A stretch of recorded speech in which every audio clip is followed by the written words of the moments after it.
Hi, I want to make a video on the subject of your look is not your experience. And I guess this is another very vague kind of thing I want to mention. And I guess the subject is your look, like your appearance, is not your existence. The way you look, obviously, you can't judge a book by its cover in many circumstances, and that's obviously the truth. Um, but in many cases, your look is not your experience. You can look a certain way. I guess this is influenced by a lot of art you may see. You see a person's expressions. That doesn't mean it's their experience. You can see someone, but that's from your point of view. It's your say you're looking at someone. They have, they're in a moody setting. You see them. The light's hitting them a certain way. And I guess these are very just crazy ideas. I come up with really crazy, but they're kind of just out there, I guess, and they're irrelevant, but it's something to mention, I guess. It's a different point of view, right? But it's one of those things where you look at someone, the light's hitting them a certain way, and I've mentioned this before, like looking at the awe and the shock and awe, or looking at something that's inspiring, or you see something in the distance, the mountains, the ocean, whatever it is. It is what it is, I guess. But I guess this comes more down to the relationship you see between you and someone else. So, excuse me. So you're looking at someone else, right? And you see them, and they're say smoking a cigarette in an alleyway with a light hitting them a certain way, and they're doing their little little spiel, their little thing, blah blah blah, right? And they're looking a certain way, and they look all neat and nifty and cool and all that crap. And they look a certain way, but their look isn't their experience. The way you look, like I mentioned, superficial primary versus your um, feudal secondary function or whatever it was. I've mentioned this before, how you look a certain way, but that's not the function that you're serving. You look a certain way, and the function you're serving happens to look a certain way, but the look has no function other than being a side effect of the function that it's serving by existing a certain way and doing its function. So, like I mentioned, their look is not their experience, so they're doing that. Sort of like looking at a fine piece of art that's so inspiring, you feel like there's something magical. You feel like the bubble. You see the bubble, right? You see the bubble. You think something inside the bubble. Instead of it being gas that you farted in the bathtub or something, or whatever, just plain old air, you think it's something magical in the bubble that's going to float out and create magical sparkles, or it's invisible air that means, ooh, there's a mystery somewhere.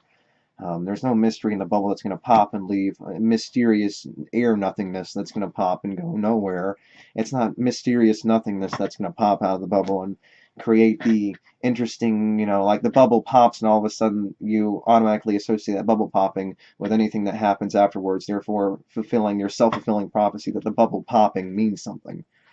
The bubble popping doesn't mean anything. You can believe the bubble's something, but it just smells like shit once you've popped the bubble and you realize it was just your smelly fart that came out of the bathtub. Doesn't mean anything.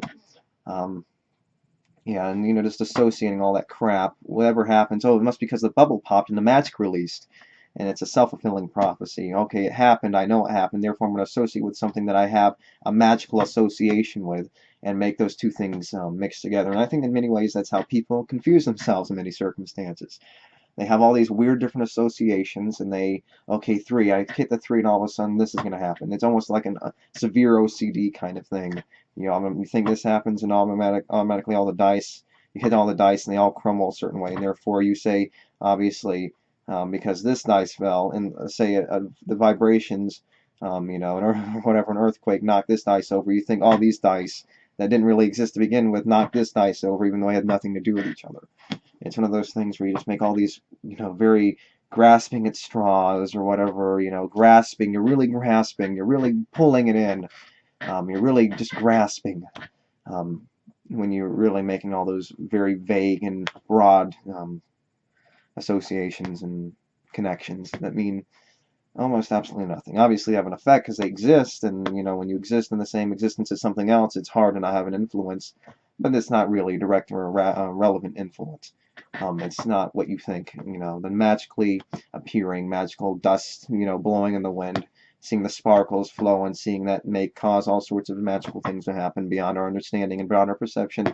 The sky beyond the sky beyond the sky, the curtain beyond the curtain beyond the curtain. There's nothing beyond the curtain beyond the sky beyond the curtain, because all you're going to see beyond the sky is more space and more space, and you're not going to reach anything magical or mystical, and the only thing you're going to run into is a wall to find another way to find your way around the wall, to find some other wall to run into. Like I mentioned before, the space and the walls, and you're just running into a bunch of dead ends. It's either you run into a dead end or you have room between the dead end to wait and run through to find your next dead end. I mean, that's all you're doing. There's nothing more, and there's nothing less. So yeah, like back to the example I was using to make this point. Yes, so yes, your look is not your experience. So yeah, I mean that's pretty much the idea. Is your look isn't your experience. And I guess it comes like I was mentioning, it's between two sentient beings. You look a certain way, and it doesn't mean anything. That's just happens to be the way it looks, like your eye.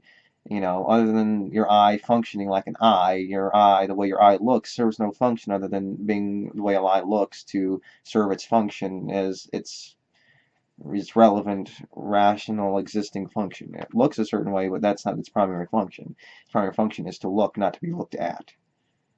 Right? Unless that's a function built into society and mutual relationships and whatever it may be you want to call relationship between sentient beings or whatever it may be.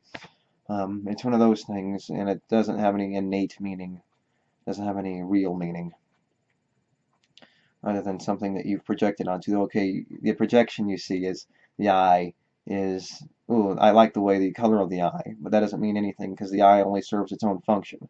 So you can view something as satisfying as you want, but as long as it's serving its function, it doesn't matter how it looks. Obviously, it matters because it matters how they look. If you want to say, it matters how you look if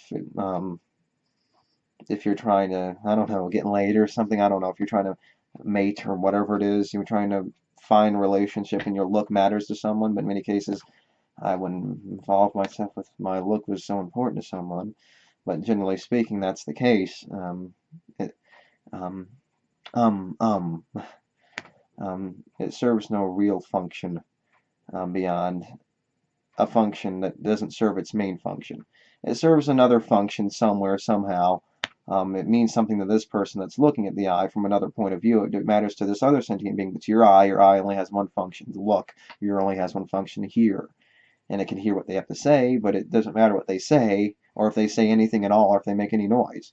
It just serves a function to hear, and it doesn't even matter if nothing's making a noise outside of your ear, or if you can't see, or if it doesn't matter if anything's making a sound outside your ear. It doesn't even matter if your ear is working or not, because its functionality is not necessary to existence anyway. So it doesn't matter if you're hearing; it's just there to hear.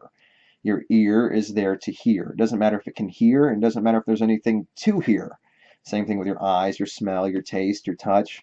It doesn't matter if it can hear, if there's anything to hear, touch, or see, or say, or smell, or taste, or touch, or anything. It's just there to hear. The way it's functioned and built, it's there to hear. And if it's broken, it's broken. And if it's broken, it's usually in many cases no longer needed, and there's only expectation that it can be fixed. You can only hope for it to be fixed. It doesn't mean it is going to be fixed. Therefore, it's not needed to be fixed. Therefore, it doesn't matter if you hear or don't hear, if there's anything to hear. It's just there to hear.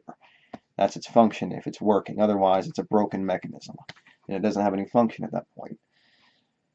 I guess I want to go over one more thing, one more little thingy, like I was mentioning before, going back to the main subject, and that's the idea of, yes, the way a person looks. I can see the way they're experiencing something. I can see the inspiring landscape beyond me, and I feel like there's something so much more out there. But it's almost just getting beyond the silliness. I think we can all see the nothingness beyond the sky and beyond all this. Okay, a piece of grass. Okay, it's a piece of grass. I can touch it. I can rip it up.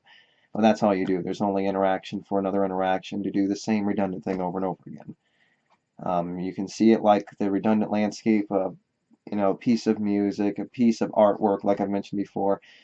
You look at someone, and that doesn't mean, there's nothing much, like I mentioned, behind their eye. There's nothing much behind their eye. There's nothing much behind the sky, the lightning, the castle, all the fantasy landscape you can build up for yourself. There's nothing beyond it. And a person's experience, or a person's appearance doesn't mean anything other than me receiving that experience, and they can be experiencing something. They look a certain way, sort of like the disconnection between your say a person's voice and their appearance, or a person's attitude and their appearance, or a person's, they get knocked in the head and all of a sudden they don't interact in any way they were before they got the concussion or whatever it is that's now changing their personality. There's a lot of things. They aren't their experience, the way they look, their presentation. It's just a presentation I'm receiving between me and, say, someone else, or, them looking in the mirror. It's an experience they're experiencing, but it's not necessarily the experience they're experiencing. Anyway, yeah, I guess that makes enough sense. So yeah, I mean, they look all neat and stuff, but you're looking at them and they're looking at the ground, and they're doing the little thingy, and in many cases you're just working on second nature at this point, in many cases, and it doesn't mean much of anything, so, or whatever it is, any circumstance, or the way a person looks isn't their experience. They just happen to look a certain way, and this goes back to the superficial and secondary and primary, or non-function and function. There's either a non-function and a function, and the non-function usually comes from the value another person projects onto the function that you have. So the secondary secondary function can only be, the superficial secondary function can only be viewed from another sentient point of view. So it needs another sentience for the superficial function to have any meaning, or it needs a different point of view. It needs a point of view other than the function that the thing has, the whatever it is, the organ has, or it needs you looking in the mirror to give that thing value. It needs something other than the function it has to serve its function. So unless, I guess, it's coming from you, it doesn't have any function, say like looking in a mirror. But I guess that's the only example you can use, looking in a mirror, or hearing your own voice when you're hearing it over again. Unless it's coming from you, it doesn't have much function. But if it's coming from someone else, that's the only way the secondary function has any meaning, and coming from yourself as well. But the function itself doesn't need to be used that specific way to look at yourself or to look at someone else. It just happens to be the secondary function comes from someone else, or say you looking in the mirror, hearing your voice, and you don't like the voice, or you judge yourself based on that. It doesn't mean anything beyond that. So it doesn't have any function beyond that. And the primary function obviously serves itself by you look at something, and you use that function to do whatever function whatever function the rest of your pieces happen to move in, or whatever. So yeah, anyway, I think that's long enough. I violated my rule again. God damn it. I need to find a way to make these videos a little quicker. They just go on and goes on. I just want to make sure I get the points across anyway. Yeah, person's appearance, like the primary and secondary function, doesn't mean anything, has very little function and very little purpose. And I guess you're looking at someone else, their existence, they're doing their thing. They look a certain way. That doesn't mean anything, because they can look a certain way, but if there was no one there to look at them, that would mean nothing, and them looking down, doing whatever they're doing, unless they're looking in a mirror, means nothing, and even if they were, it doesn't mean anything really anyway.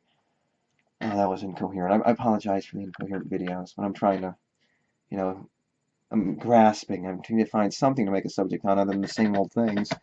And this is a nice little different angle to look at things at. So they look a certain way, paint a piece of art, but I'm mainly another person's experience. They do that, but that doesn't mean that that's the thing that you're experiencing.